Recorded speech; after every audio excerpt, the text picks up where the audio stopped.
Thank you all for your amazing support. I have seen all your comments and guess what? We have reached an incredible 700 subscribers. So, let's begin. After surviving a plane crash, our hero is stranded on a deserted island with 100 beautiful girls. Despite being so lucky, these girls are under attack from dangerous villains, and our hero has to somehow protect these girls. So that was the intro, and let's find out. Majestic green mountains can be seen under a clear sky, with waves gently lapping and sparkling in the sunlight. A person lies washed up on the sandy shore, with waves gently lapping at their feet. He slowly opens his eyes, turns over, and wonders where he is. He sits up as he realizes he's stranded on an unknown island after the plane crash. He winces in pain, clutching his shoulder due to the intense, throbbing pain. He stands up and decides to investigate if any other survivors from the plane crash might be nearby. After a short while, he sees a woman lying down a few feet away. He then sprints towards her, hoping she is not dead. As he nears her, he notices she has a nice figure and thinks that his brothers from the army would burst into tears seeing her. He moves these thoughts aside and calls out to the woman, asking if she is awake. He then turns her around and, seeing her face, realizes it's Guan Lingyu. The man reveals that back in high school, he was a very close friend to Guan Lingyu as well as her sister, Guan Sufei. When he started dating Guan Sufei, Guan Lingyu turned cold and used her family's connections to expel him from school. A few years ago, he heard that Guan Lingyu became managing director of her family's company, while Sufei became a flight attendant. The man pulls Lingyu up, asking why she upstaged Sufei and him. Noting she's now in his arms, he begins pressing onto Lingyu's stomach, like doing CPR, causing her to cough out water and regain consciousness. Lingyu is startled to see the man, while he jokingly asks if she forgot him because he grew handsome. Lingyu, looking annoyed, calls the man Louis and says that no matter how long it's been, he still looks like a dumb bastard and not handsome. Louis asks Lingyu if her sister is also there, hoping she isn't, but Lingyu claims her sister was the flight attendant on their plane. She hurriedly tells Louis they should quickly try and find her sister. So, both of them run around the shore, shouting and calling out for Sufei. Suddenly, Lingyu's leg gets entangled, and she falls down with force, yelling. She appears to have received a cut on her left leg, blood gushing out. Louis kneels beside her and offers to help her, asking her to try and stand. However, Lingyu slaps Yi's hand away, telling him not to touch her. He then walks away, saying he doesn't care for Lingyu, while she claims neither does she. Despite this, they continue searching for Sufei. He notices someone lying sprawled on a sea cliff nearby. The person appears to be dead, but he sees the clothes are still intact. As he takes clothes from the corpse, Lingyu looks disgusted, but he explains the night might be cold or infested with insects. He also hands Lingyu a sweater, making it clear it's her choice to wear it or not. The island is a typical tropical island with lots of greenery, trees, bushes, and plants. Yi and Lingyu notice a group of people nearby the forest. Yi gives an excited look and begins running towards the people, hoping they are the other survivors. Suddenly, Yi sees a handbag hanging from a tree branch nearby. He removes the handbag and wonders if it fell out of the plane. He inspects the bag's contents and finds lots of things inside when a man nearby shouts at him to hand over the bag. He asks the man who he is. The man, Fei, a division manager at Longley Group, points to the flight captain, Yang Bakhun, and demands he hand over the bag. But he says he found the bag and refuses to give it. Fei notes that they will have to return every belonging to its owner. At that moment, Yi and Lingyu see Sufei and both look pleased. Sufei, also looking happy, asks if Yi and Lingyu are okay. Fei, looking angry, orders Sufei to get back. Sufei says she is there to see her sister and classmate, while Yi, noticing her shaking in fear, suspects the group is mistreating her. Fei allows Lingyu to join their group but insists Sufei ask Yi to return the bag, which he refuses once more. Suddenly, the captain grabs onto Sufei from behind and forces her mouth closed. Yi, looking pissed, warns the captain, Yang, to let go of Sufei. Fei speaks to Yang, saying Yi is a prick who is not behaving and suggests they fix him. Two more men from the group, flexing their muscles, advance towards Yi to beat him. Yi thinks those men are courting death as he pulls back a punch. He lands a hard blow at Yang with a thud, causing him to spit blood. Sufei gives a scream as Yang falls to the ground. The two men, yelling, sprint straight for Yi. Yi swiftly dodges the first man's attack. He then raises both arms and grabs onto the man's head, giving him a powerful knee to his face. He kicks the other man and punches another easily. He curses, seeing his men getting beaten, and pulls out a knife. But Yang steps in and shouts at He to not mess around. Yang then tells Yi and Lingyu to go away from there. Yi gives a grin and says they will leave. However, he gives a condition that they will take Sufei along as well. He shouts out that he can't take Sufei away with him. Yi, clenching his fist, dares He to make Sufei to stay if he wants her there. Yang raises his hand and tells He to let Sufei go. He thinks those people are a bunch of paper tigers and points out that a strong fist is all that's needed. With this, he turns around, calling the sisters to follow him. At that moment, someone requests Yi to wait. A guy asks Yi if he can come along, and Yi, though reluctant about newcomers, acknowledges the importance of having all the help they can until rescue arrives. So, smiling, he agrees to let the guy come with him. The guy shakes Yi's hand in appreciation and says his name is Chinsong,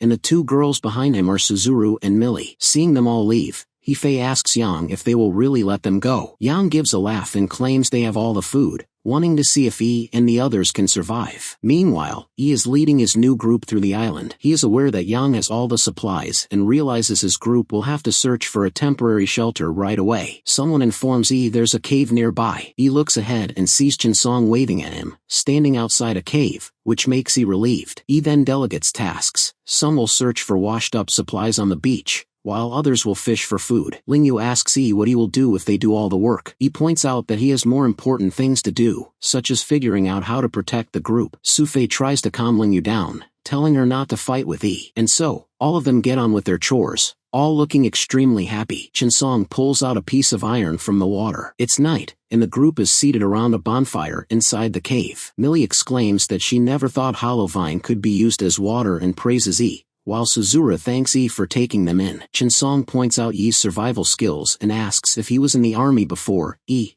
grinning, confirms he served for 5 years. Only Lingyu looks displeased and claims Yi is boasting, revealing he just joined the army because he didn't finish school. Yi, looking annoyed, asks Lingyu to return the hollow vine if she despises him so much. Millie claps her hands and reminds everyone it's late and suggests they take a rest. Yi begins assigning sleeping arrangements, but Lingyu interrupts, insisting that her sister Sufei will not sleep anywhere near Yi. Yi turns away, smirking, and jokes if Lingyu wants to guard him by sleeping with him, but Lingyu quickly retorts that she has no such desire. Yi tells Lingyu to calm down as he reminds the group of the snakes on the island and warns them to be careful. Lingyu, looking concerned, tells Yi to not lie. At that moment, a green lizard falls on Lingyu's body, startling her. She then flings the lizard away and, looking terrified, shouts out loud, running away. While running, her leg stumbles upon a stone, causing her to lose balance. Yi notices this and runs in front of Lingyu to break her fall, but Lingyu collides with Yi, and both of them fall down. Yi groans in pain, thinking Lingyu is a pain in his ass. Looking up, he sees Lingyu breasts are close to his face. As Lingyu pulls away, Yi warns her that the earlier lizard was actually a four-legged snake and advises her to beware of real snakes. Sufei intervenes and tells those two to stop arguing and suggests they all rest now. The night is high, and inside, all of them are lying on the floor, fast asleep. As Sufei lies beside Yi, she mutters his name in her sleep, irritating him that she isn't even sparing him in dreams. He also notices her nice body but reminds himself to not think anything else. Suddenly, a snapping noise from outside the cave wakes them all as he claims someone has triggered the traps he set. He grabs the wooden spear, and they all get ready to confront the intruders. Yang, He,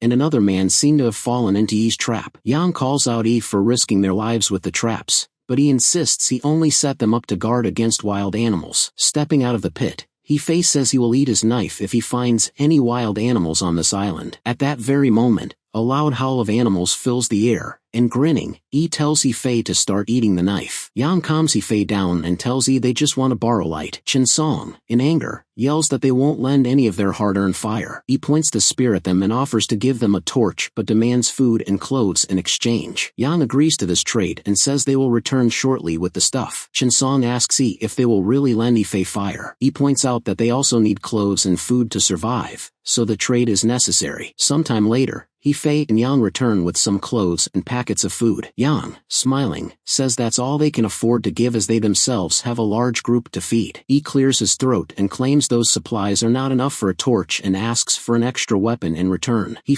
looks enraged, but Yang calmly instructs him to hand over his axe. So this way, he manages to get the axe, and as Yang and He leave, He tells them to watch out for wild animals. Once he enters the cave, Lingyu asks him what he talked about for so long outside. Yi jokingly says he discussed how much food he would need to exchange Lingyu for and found out she is only worth 2 packs of noodles. Yi tells Sufei to get some sleep for the long day tomorrow, and she blushes, thanking him. After a few hours, the sun has risen, and Yi and Millie are looking down at the island from a cliff. Millie, in joy, exclaims that the air is so fresh. She thanks Yi for allowing her to come with him to fetch water, and Yi says having an extra arm is nice. Yi reveals he had originally wanted to ask Sufei for help, but Lingyu shouted at him and didn't let that happen. Millie points towards a small river-like thing going down the mountain, and she suggests they can slide down the branches of a large tree. He tells her to be sure about it as it might be dangerous, but Millie says she trusts him. So he inspects a tree and finds it quite sturdy, offering to go over it first and pull Millie. He then leaps off the ground and grabs onto a large branch. He propels himself using the branch and jumps onto another branch,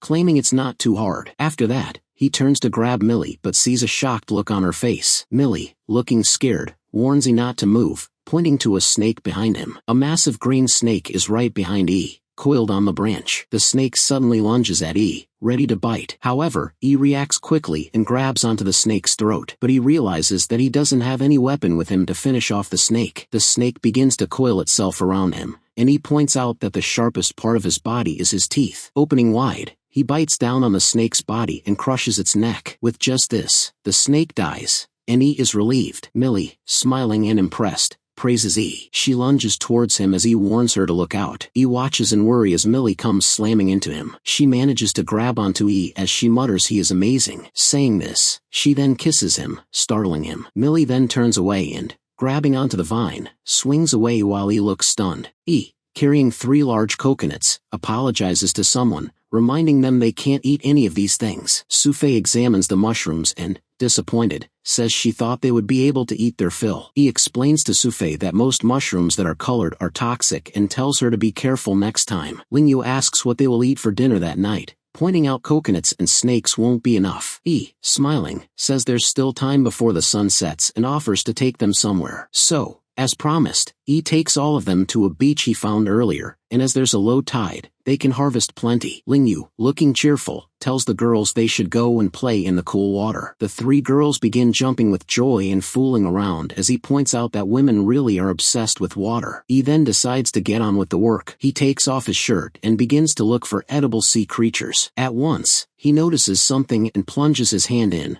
pulling out a large seashell, as he had learned these skills in his military training. Within a short time, he manages to catch a lot of food, enough for a few days. Suddenly, he hears someone scream and turns around. The girls seem to have spotted snakes and are frightened. He pulls out his axe and tells the girls not to move an inch, as he knows sea snakes there are really poisonous. He then sprints forward but quickly realizes it's not a snake but an eel. He tells this to the girls, who are surprised. He assumes the eel must be around 6 or 7 pounds, so he decides to catch it. He pulls out the eel and chops it in half. The girls begin rejoicing, excited to have eel as well as snakes for dinner. Millie, looking proud, asks E to guess what they found, and he guesses hairy crabs. But Millie pulls out a large metal plate, claiming they can now fry and barbecue food on it, while he says they can use it as a pot. He takes the plate from Millie and starts beating it with a stone to give it the shape of a pot. He hears loud bird noises, turns to see them flying low, and notices the rising tide, assuming rain might come later. He then turns to the girls and tells them they should head back and prepare dinner. Once back in the cave, they prepare a delicious stew. E, whose stomach is swollen from eating too much, is resting against the wall while Lingyu calls him a pig. He points out that Lingyu is looking down on the meal and asks what she is holding,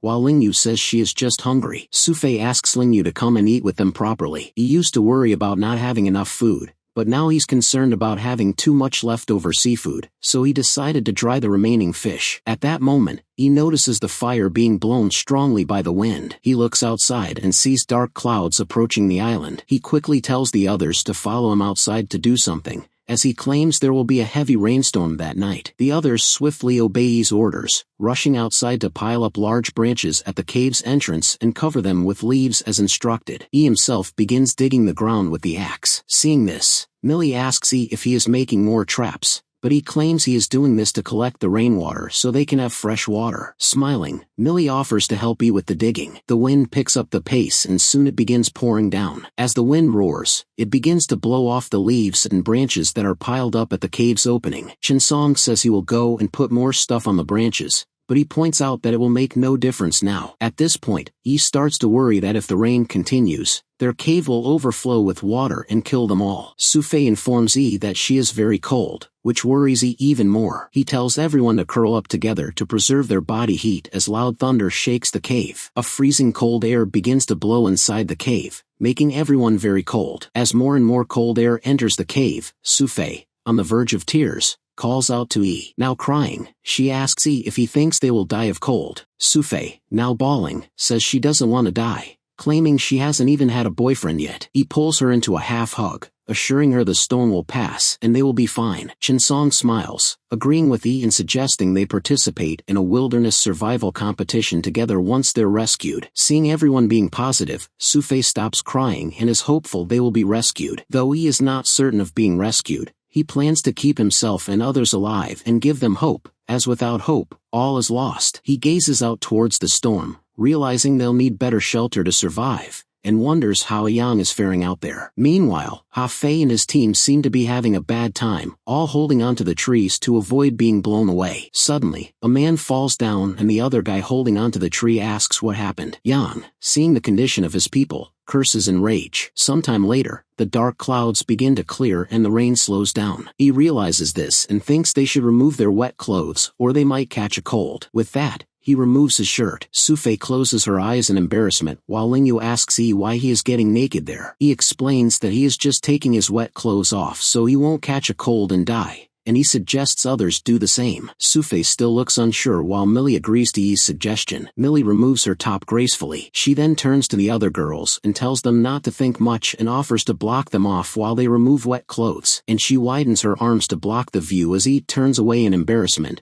unable to see the scene. Meanwhile, Chinsong seems to have passed out, his nose bleeding. After a moment, everyone has removed their wet clothes and left them to dry while they gather around a large bonfire. Struggling against the strong wind, he works hard to keep the fire alive and considers how else he can keep his team warm while their clothes dry. He notices the axe lying in the corner and gets an idea. He instructs the others to grab tools and start digging to cover the wet areas with soil, making the ground dry. Lingyu looks angry at Eve for not mentioning it earlier, but Sufei tells her to calm down and not argue. With that, all of them begin to dig into the dry parts of the ground. It's morning and the sun has risen as he walks out, exclaiming that the storm has stopped and he is thankful they are all alive. He turns around and instructs the others to go and look for dry branches they can use to start a fire. He also tells Millie to go and boil water, who agrees with a smile. At that moment, Yang arrives there, followed by his group, and he looks worried as he asks E for help. Seeing the whole group, E is suspicious, wondering why they came there. Yang explains the storm destroyed their entire camp last night and asks to join E,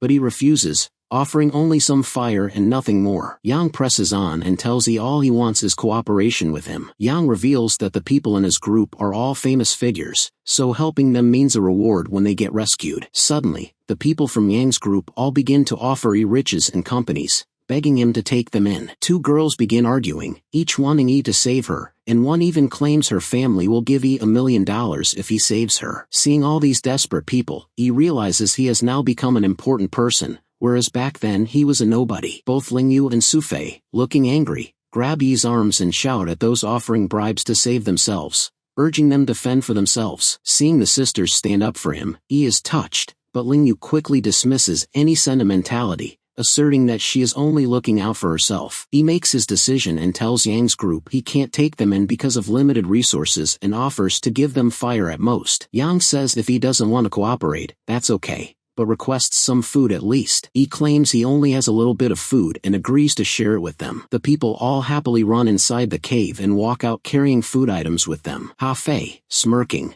tells Yi he is too naive. As Yang's group walks away, Sufei informs Yi it's bad as their food has been all emptied out and not even bottles of water are left. Yi's team is in discussion after getting their food all taken away. Chinsong tells Yi he is generous but points out that with all their food gone, they will now go hungry. Yi looks disappointed as he had shown humanity and helped Yang's party but now vows to never be polite to them in the future. Lingyu angrily says the ones who took their food are like bandits while Sufei asks what they should do. After some thought, Yi grabs his axe and turns to leave, instructing the others to stay behind, while Millie asks if she can accompany him. He agrees to let Millie come with him, so both of them make their way through the thick bushes of the island. Millie suggests they move to a different place, but he wants to search a little longer. At that moment, both of them get alarmed as they hear some uncanny noises. He warns Millie to stay still, saying they might have entered a wild beast's territory. Suddenly, a massive bear comes out of the bushes straight at Yi and Millie. Millie is startled by the presence of black bears on the island,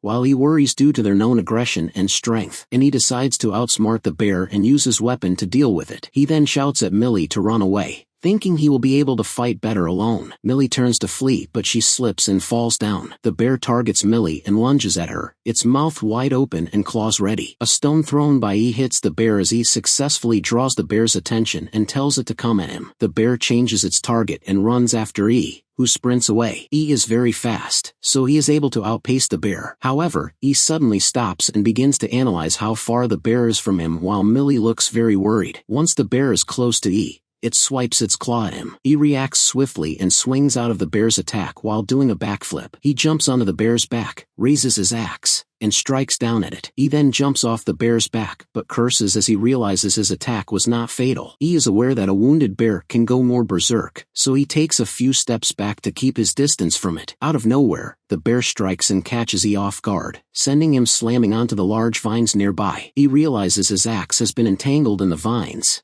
making him very vulnerable. The bear lunges at him. He uses full force and manages to free his axe. As the bear tries to bite Yi, he fixes the axe inside the bear's mouth, making it unable to close its jaws. The bear takes another swing at Yi, who jumps backward to dodge it. He notices that one of the bear's paws has been caught in the vine and he thinks it's a great opportunity for him, so he raises his axe and jumps down at the bear, telling it to go to hell. He easily cuts through the bear's flesh, killing it on the spot. Millie comes running, asking Yi if he is alright, while he gives a breath of relief. With a smile, Yi says he is fine and suggests they call others to help carry the bear for a feast while Millie leaps in joy. After some time, with Chinsong's help, Yi and Millie drag the dead bear back to the cave. Meanwhile, Lingyu, Sufei, and Suzhou are out gathering firewood. Within some time, a delicious smell of bear's meat exits the cave. Inside, the team all cheers with their coconut water as Millie thanks Yi for killing the bear and feeding them well, while he nervously smiles. Lingyu, who looks unimpressed as usual, tells Yi not to be so proud and points out that next time he might be a meal to the bears. At that moment, Yi turns around to see Ha Fei has arrived at the cave, who tells Yi he seems to be enjoying himself. Ha Fei, accompanied by a few others, says he heard Yi's got lots of meat and begins asking for a share. Yi, seeing Ha Fei come there right when he brought the bear, realizes he is being watched and decides to not go soft this time. Ha Fei suggests they should look after each other, while the two guys behind propose barging into the cave to take the meat. Hearing this, Yi gets enraged and he warns the intruders to go away, showing his axe and saying he will use it if needed. Ha Fei tells his team to not worry, saying he won't dare to use the weapon,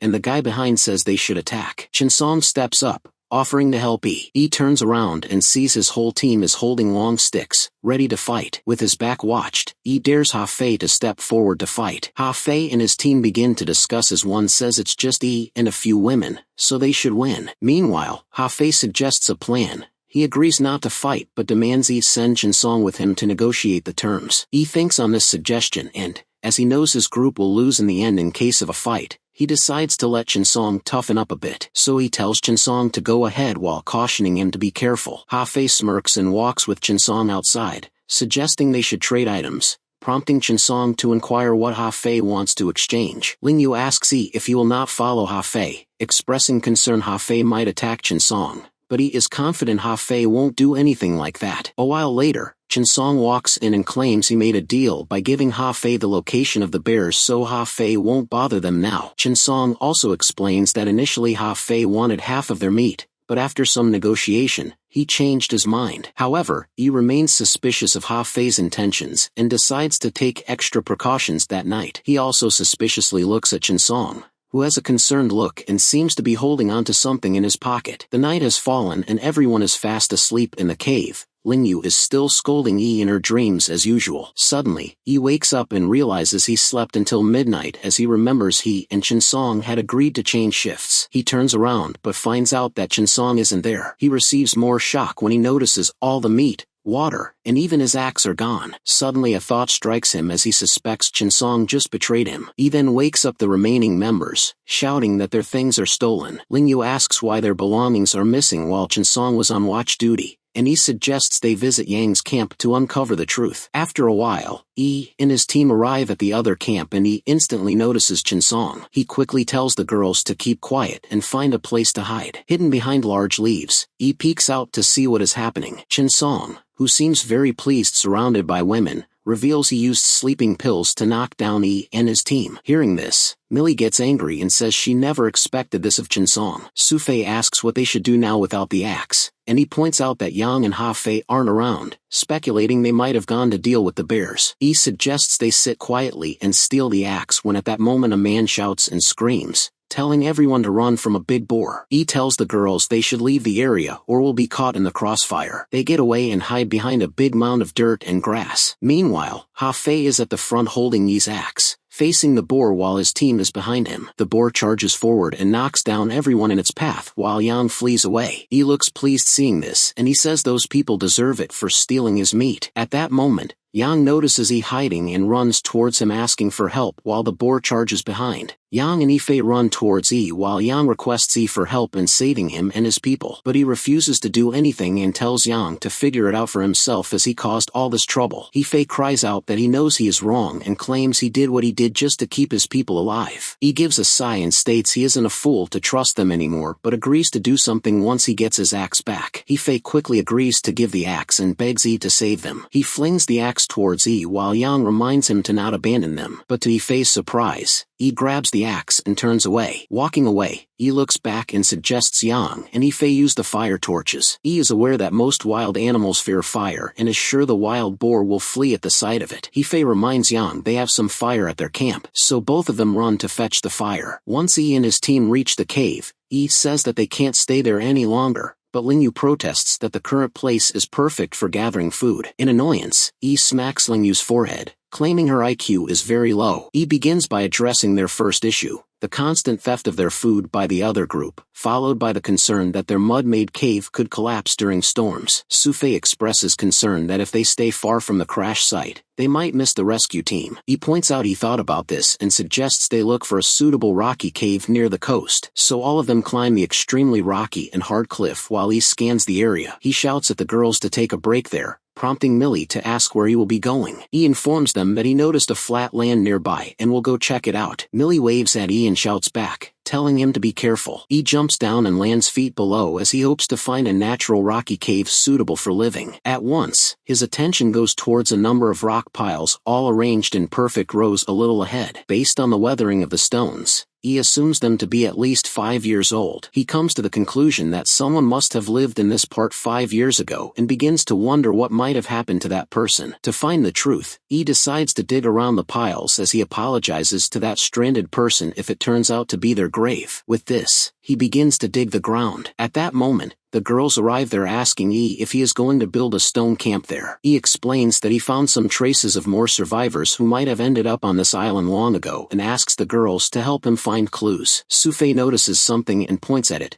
asking what's that. He looks at where Sufei is pointing and sees a puppet-like object. He picks up the puppet and notices it doesn't feel like any simple toy. As he turns the puppet around, he is shocked to see a face carved into it. Suddenly the eye of the puppet glows, startling E, who in shock falls backward, claiming he felt it staring at him. Lingyu asks whether there might have been a tribe living on the island long back, but he tells her to not make random guesses. He notes that the puppet strongly suggests someone was on the island before, while Sufei suggests they go look for food now. Yi sees a small dark circle on the center of his palm and is taken aback. In shock, he shakes his arm and tries to rub it off, but the mark is still there as Lingyu tells him to quickly move from there. Agreeing, Yi turns around and walks towards the girls. Meanwhile, the puppet's eyes have started glowing again. Some moments later, Yi and the girls seem happy as Yi says they found a good place. They are all standing at the mouth of a massive cave made from hard rocks. Yi lights the lighter and they go inside. And seeing such a perfect cave, Lingyu feels like someone has lived there before. Sufei notices something and suddenly runs forward ahead of others. Millie gives a baffled look at what Sufei has found and questions if there were really primitive tribes living on the island. Startled hearing this, Lingyu and Sufei tell Millie to not try to scare them. He adds insult to injury and claims Millie is right and there are more tribes living there who abduct beautiful girls to breed with them. Hearing this, Lingyu makes an angry look and warns Yi to not make such disgusting jokes. And this time even Sufei sides with her sister and calls out Yi. The next day, the sky is clear and Yi and Millie are filling bottles from a lake. Yi inspects his hand and notices the mark has faded a little. He washes his hand and thinks he was overthinking and it's probably a random mark. Millie informs him that all the bottles have been filled and suggests they head back. Meanwhile, Sufei looks pleased for having found an armful of good potatoes. Even Lingyu has found small blue-colored fruits and looks happy with herself as she offers Suzuru some to taste. Blushing a little, Sufei says she won't eat the potatoes and will keep them for Yi as he has been working so hard. Hearing this, Lingyu halts the fruit inches from her mouth and says she will also keep the fruit for Yi as well. The night has fallen and inside the cave, the potatoes are being roasted over the fire on sticks. In the corner, the extra potatoes are being stored and nearby are a few bottles of fresh water. Yi grabs a potato and, seeing so many potatoes, asks Sufei if she has dug up the entire ground. Looking annoyed,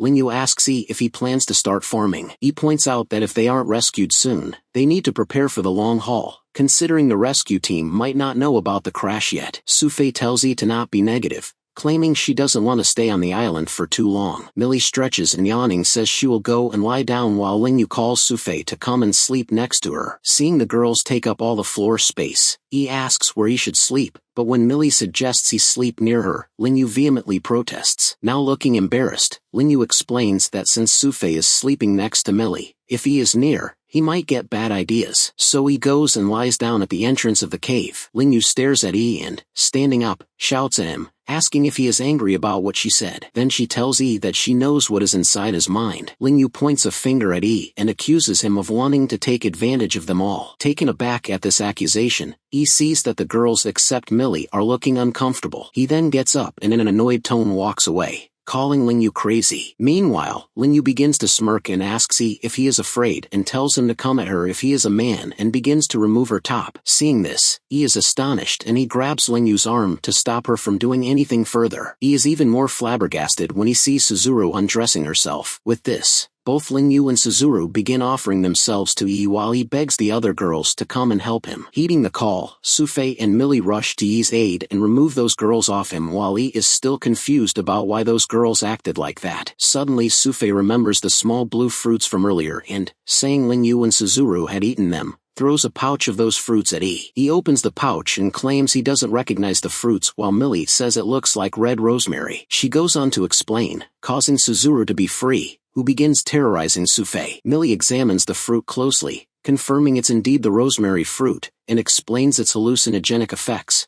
prompting Yi to ask how one can recover from them. Millie says that the only way to get rid of the effect is to let the girls vent out. Hearing this, both Yi and Sufei are startled, but he doesn't agree to this solution and begins to think of another way. He sees the girls seem to be having really bad reactions to the effects of the fruit. He takes a long breath and asks Millie if there's another solution, and Millie claims a very cold bath can fix the effect. He agrees to this solution and says they should take the girls to the beach. After some time, Yi and the girls reach the sea where Lingyu and Suzuru are then taken to the water. Yi is holding on to Lingyu, who mutters that she is very cold. He realizes that in his absence, the girls got themselves into trouble and decides to be more careful from then on. Once Lingyu is back to normal, she puts her hand on Yi's cheek and, calling his name, begins to tear up and apologize to him. He hugs Lingyu and suggests they head back before they catch a cold. Currently, Yi is cooking something over the fire. He reflects that it's already been half a month since they arrived on the island. Sufei smilingly offers her portion of the crab leg to Yi, who thanks her. He is feeling a little tired from all the work and longs to rest. He looks at the smiling faces of the girls and is happy for them, but he knows the worst is yet to come. He announces a decision that instead of waiting for help, they should all work together to build a boat and sail out to sea for help. Millie says that it will indeed be an effective way if they encounter a passing ship, but Lingyu tells Yi to think it over. He asserts he has thoroughly considered all potential issues and emphasizes they will require assistance to construct a boat. Millie asks who they can ask for help, and Yi says it will be Yang. Lingyu asks Yi if he is crazy and reminds him that Yang has fooled them too many times, which Sufei agrees with, but he confidently says he knows what he is doing, causing the girls to go silent. He finds that Yang has moved into their old cave and is surprised to see that. Seeing Yang,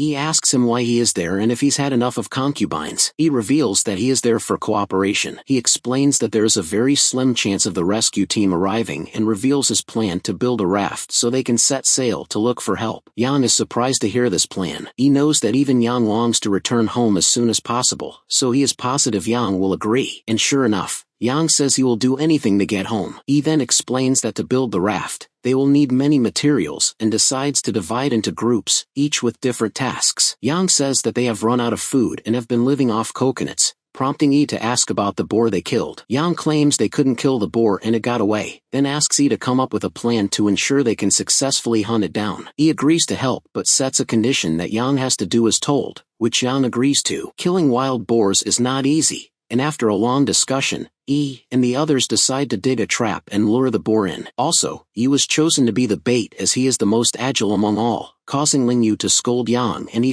for their cowardice. Yi discovers that the place where Millie fetched water daily was actually the territory of the wild boar, and he's relieved that nothing ever happened to her. Currently, Yi is acting as the bait, and suddenly Yi warns Yi to look around. Yi sees that the boar is resting and tells others to be careful while he goes to draw the boar in. But before he is able to act, Yang steps on a twig and snaps it off with a loud crunch. Hearing this, the boar wakes up and sees Yi. He quickly shouts at others to run while he himself flees. While running for their lives, Yi calls out Yang for putting them in danger while Yang shouts out that he didn't mean to do it. Yi sees the trap they set nearby and tells others to run a little longer towards it. When the boar is close enough, Yi shouts at others to move out of the way, and he does so too. The boar crashes into the trap and falls down, getting pierced by the sharp spears set at the bottom of the hole. Yi is relieved that the trap worked, while Yi, shocked, asks why the boar is still alive despite the injuries. He asks Yi to hand over his knife so he can go and finish off the boar. Taking the knife, Yi ties it at the end of a long stick. He knows that the boar's weak points are its eyes, legs, and ears as he gets ready to pierce the boar. As stabbing the boar randomly won't work, he begins to calculate the perfect angle. The others watch in anticipation. Suddenly, the boar falls down on its belly, and he thinks it's the correct opportunity. He tells the boar to go to hell and lowers the spear into the pit to stab it. Yi's spear pierces the boar's ear, and at that moment, the boar wakes up and jerks its head around. Too late to react, Yi gets pulled down into the pit by the mighty force of the boar. Sufei shouts at Yi as he falls down and loses grip of the spear. Yi is inches away from being pierced by the massive stake. At the last moment, Yi turns sideways, and the stake leaves a large cut across his chest. He then gets slammed onto the nearby wall, groaning in pain. Yi doesn't want to die like this as Lingyu and Sufei lower their hands, telling him to grab them. As the wounded Yi sees the boar charging at him, he wonders if he will really die now. He reflects on all the things he has survived and how close he was to getting back home, now potentially dying from a boar. He curses his life and closes his eyes as the boar inches away from striking him. But to Yi's surprise, when he opens his eyes, he sees the boar is finally dead. He realizes the boar must have caused the spear to insert into its brain when it shook its head and collided with the wall. From outside the pit, two people cheer, while Sufei still tries to lower her hand for Yi to grab onto. All the girls look down at Yi, praising him for his bravery, causing Yi to appreciate their concerns. Finally, Yi grabs onto their hands and pulls himself out of the pit. Judging by the looks on Yang and Yi's faces, they seem disappointed that Yi didn't die. After the successful hunt of the wild boar, Yang tells his whole team about the plan to build the raft. One man among the group says that it's not as easy as it sounds and addresses problems like big storms, food, and water running out. He responds by saying nothing can be certain and asks the man if he is willing to live on the island and starve once the food runs out. He explains that it's impossible to survive on this island and the chances of survival at sea are greater. He also adds that he doesn't want to die as a wild man not even knowing what year it is. Fueled by this inspirational talk, the people begin to agree with the plan, and they all shout that they want to return to their families as well. He gives a grin as he realizes with everyone's support building the raft will be easier. The work was very tough, but full of motivation. Everyone took their responsibilities seriously and worked together to make the raft. Meanwhile, the girls and some others were in charge of gathering food. One night by the roaring bonfire, a man vows to never quarrel with his wife again, while another reveals that his daughter, son, and even he himself are not who they seem. Hearing this, he realizes how strange the world has become. He looks around, seeing everyone happy, and smiles, positive that they will all be able to go back home. 5 days later, the raft is complete, and he, with the help of others, pushes it into the water. There are 2 rafts, one small and one large, both connected by massive vines and loaded with supplies. They all look very happy to be going back home. And so, their journey begins. As the island begins to disappear from view, they bid farewell to it. Suddenly, a big wave splashes onto the raft, and he shouts out for everyone to watch out. Drenched in water, he turns and asks the girls if they are okay. Seeing that they are all very wet too, he suggests they let their clothes dry off since the night will be very cold. Saying this, he removes his shirt. Millie says that he has protected the Guan sisters, but she and Suzuru have gotten wet. He claims he would have done the same for those girls if they were closer too. Meanwhile, Yang, who is on the other raft, looks jealous of all the beautiful girls on Yi's raft. He suggests they have paddled enough and recommends letting the current carry them forward. The man excitedly says that he is finally leaving the island and going back to eat barbecue and lobsters. Suddenly, he points ahead, telling the others to look. It seems they are closing in on another island, and the man suggests they go ashore and search for help. But he finds the mountains familiar and shouts that this island is the same as the one they just left. The man argues that he is mistaken. However, he claims he has seen all the mountains of the island from the hills many times and grabs the oar to turn the raft in another direction. He looks annoyed, thinking that fate wants him to not leave the island. The day passes, and for the 10th time, he and the others turn the raft, only to end up approaching the same island. He reveals that he had hoped to return back and live happily with Sufei, and now he begins to wonder if the island is haunted or something. Suddenly, out of nowhere, it starts raining. He sees that the waves are getting rough. He shouts that they need to get back to the island before a storm hits them. The people begin to panic and are scared. Suddenly a massive wave sends the rafts flying. He tells everyone to hold on tight as the rafts smash onto the rocks. This causes the rafts to shatter into pieces, causing everyone to fall into the sea. He sees the girls panicking and tells them to hold on to the wood. Listening to E, the girls grab onto the thick wooden branch, and he pulls it towards the shore. The girls seem to be really sad. He realizes that everyone has lost confidence now, and their hopes have turned to dust. Once back on land, one guy begins crying that it's not fair, while another vomits. He looks around and realizes that out of the 21 people on the rafts, only 12 have managed to get back to the island. Drenched in water, Yang walks to E and tells him to think of what to do next, but he angrily shouts that he can't always come up with an idea. He says he is done with helping and tells Yang to figure out things for himself. He then walks over to Sufei and,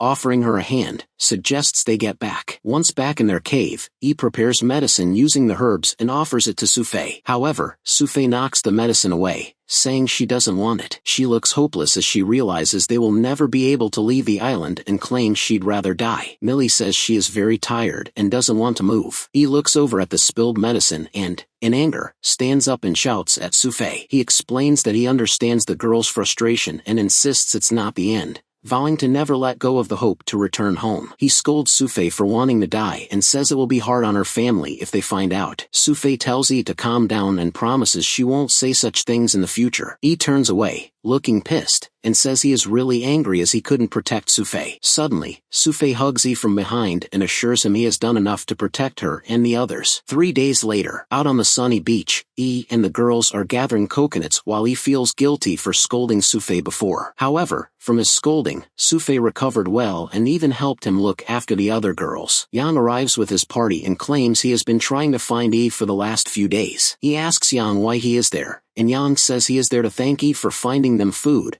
pointing at the coconuts. He asks if Yang has now really started robbing openly, causing Yang to laugh as he tells Yi to follow him from now on. Looking angry, Linyu asks Yang why he would follow him. Yi says that he will never help nor follow a selfish person like Yang. Hearing this, Yang signals his team to go and apprehend Yi. He, who is holding the axe, brings it forward to defend himself. Suddenly, a scream startles Yi as he turns around to see the girls have been captured by the men. Enraged by this, Yi curses those men and, pointing his axe at them, asks if they have no humanity. Yang smirks and says he should not talk about humanity. Smiling, Yang points out that since no one can leave the island, no one can get in, and declares he will do whatever he wants from now on. And he grabs Millie's face while she shouts at him not to touch her. Finally, he agrees to work with Yang but requests that he leave the girls. But Yang claims it's too late and insists he will have to lick his shoes. Yi's anger reaches its limit as he raises his axe and goes for Yang. However, Yifei intervenes and, raising his fist, lunges at Yi. He easily dodges Yifei's attack, and he raises his knee, kicking it into Yifei's stomach. Yifei slams down a few feet away while two more men attack Yi from behind. Yi senses the two sticks about to hit him and quickly turns around, blocking them. Meanwhile, Yang, who has captured both Millie and Suzuru, says he will take advantage of them while he is busy fighting. Seeing this, Sufei shouts and calls out to the girls while he gives an angry look. He then strikes the three men with a single attack and, snarling, states that whatever he does to Yang now will be Yang's fault alone, and he swipes at the air with the axe as his eyes seem to be glowing.